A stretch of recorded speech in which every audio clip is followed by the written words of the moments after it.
Cat, released in 2015. In this movie, we'll see a hacker group hack 3 banks simultaneously and steal $74 million.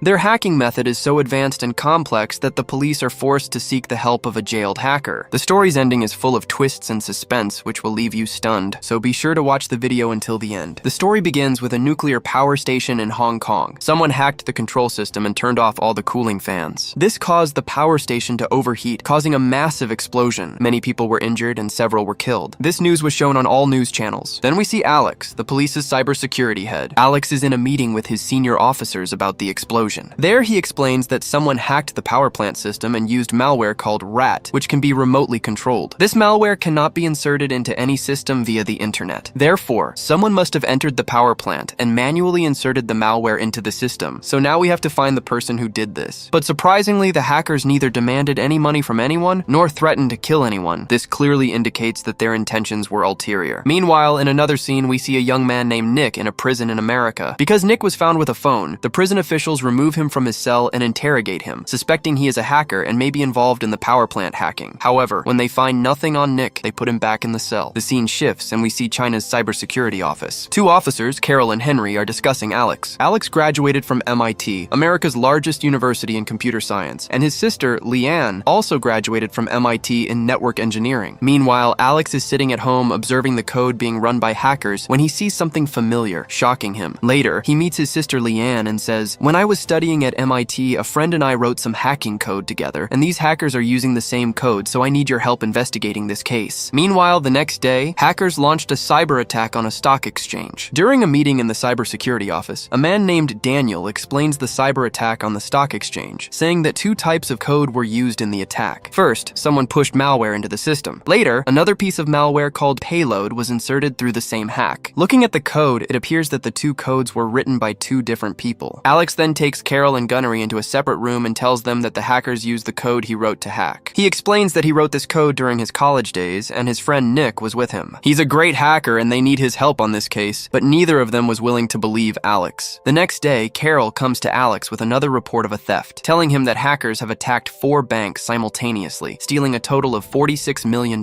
They're now moving towards the financial markets, and they need to catch them as soon as possible. Alex again mentions his friend Nick. This time, Carol agrees and sends someone to fetch Nick. However, Nick sets one condition before working with them. He says, "I'll work with you guys, but in return, you'll have to pardon all my sentences and release me from prison." The man replies, "Your condition will only be met if you catch the hackers." Nick then meets Alex and Carol outside the prison. Alex's sister Leanne is also present. As they board the plane back to China, Alex shows Nick the code used by the hackers. However, Carol becomes a little irritated by the laptop in Nick's hands, still unsure of him. After Alex and Leanne convince her, she relents. Nick then analyzes the hackers' code after reviewing the stock exchange servers. He reveals that someone physically entered the stock exchange and then used it to insert another virus into the system. Hearing this, Carol asks the staff if anyone has recently left the company. They discover that a man named Alonzo recently left the company and had access to the system. Hearing this, Nick realizes that Alonzo planted the virus. Nick extracts more information about Alonzo from Henry. Nick tells everyone that these hackers aren't hacking for money like others. They have a different motive. "We need to meet Alonzo as soon as possible and get information from him. It must be a colony." Nick, Alex, and Leanne then go to Alonzo's house. But upon arriving, they discover that Alonzo is dead. Upon searching his house, they find several hacking tools. Checking Alonzo's computer, Nick discovers that he was chatting with someone. Nick sends a message to that person using Alonzo's ID and invites him to a restaurant.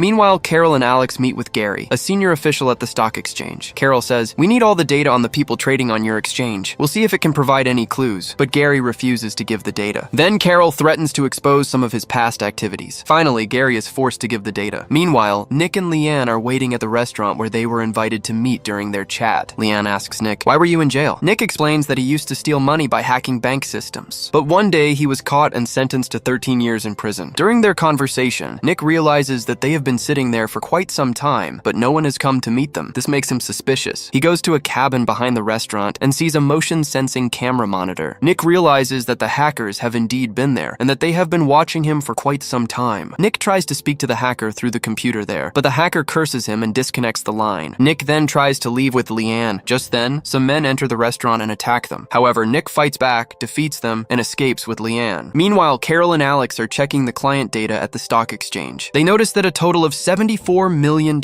has been transferred simultaneously between 3 banks. All of those banks are located in Hong Kong. Nick calls Alex and tells him that the hackers used Alonzo to discover their identities. So instead of following that clue, they should track the money transactions. Only then will they be able to reach the hackers faster. Alex then asks his sister Leanne to pick Nick up and fly to Hong Kong the next morning. The next morning, Nick and Leanne prepare to leave. But on that same day, another nuclear power plant suddenly explodes. After arriving, Alex and his team question the power plant staff. They ask whether the hackers made any demands or asked for money when they hacked the system and caused the explosion. The staff deny that any demands were made. Leanne explains that when a machine suddenly shuts down, it saves important information to an instant memory hard drive. Checking that information might reveal the hacker's real IP address. The staff then reveal that the hard drive is located in their server room. However, the area is extremely hot, making it impossible to enter at the moment. The 3 then meet a police officer named Tech, who has been tracking the hackers for some time. Tech explains that the hackers are operating through 3 different routes, but they never meet each other directly. Nick discovers that all 3 routes eventually converge at one point. They decide to search that area. There they find a pickup van that is being monitored by the police. Tech reports that a man named Kassar sits at a restaurant every day waiting for someone. However, he never meets anyone. Instead, he sends a message and then leaves. This raises Nick's suspicions, and he believes the hackers are using a short-range device to communicate. So he goes to the restaurant and waits. But after a long time, when nothing suspicious happens, Nick uses Tech's phone to check the local Wi-Fi signals. By tracing the signal, he discovers a short-range Bluetooth transmitter. Returning to the van, Nick explains that Kassar was not sending messages directly to anyone while sitting in the restaurant. Instead, he was entering a code into a Bluetooth transmitter. When his team members passed nearby, they received the code, and the hidden message was delivered to them. Carol suggests capturing Kassar and using him to reach the others. But Alex says that even if he is caught, he will not reveal anything. It would be better to keep following him. When the right time comes, they will be able to extract all the information from him.